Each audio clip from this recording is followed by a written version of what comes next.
உங்களை தேடி வந்து கொண்டிருக்கிறார். ஊழலை ஒழிப்போம், ஒன்றுபடுவோம் என்று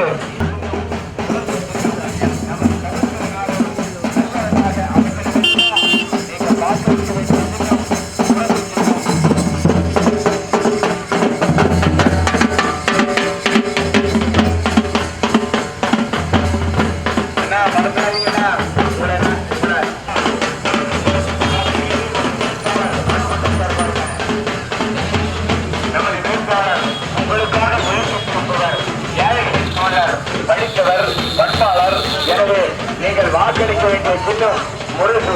மறந்து விடாதீர்கள் அக்கா.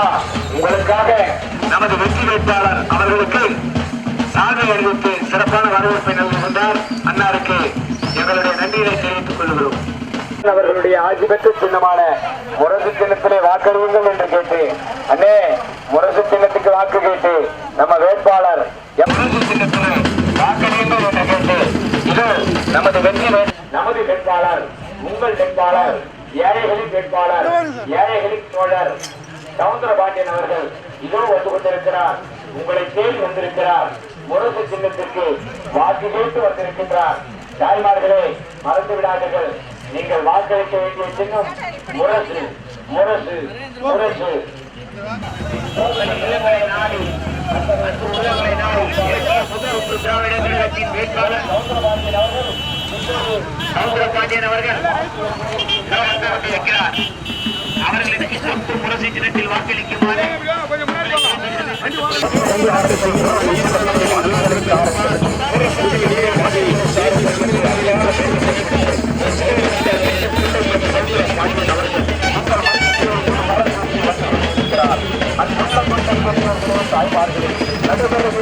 நாடாளுமன்ற தேர்தலில் வடசென்னை நாடாளுமன்ற வேட்பாளராக போட்டியிடக்கூடிய தேசிய ஜனநாயகம்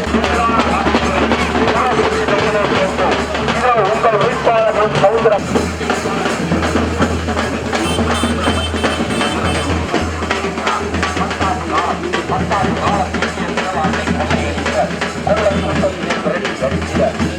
நிச்சயமாக ஒரு ஆட்சி மாற்றம் வேணும்.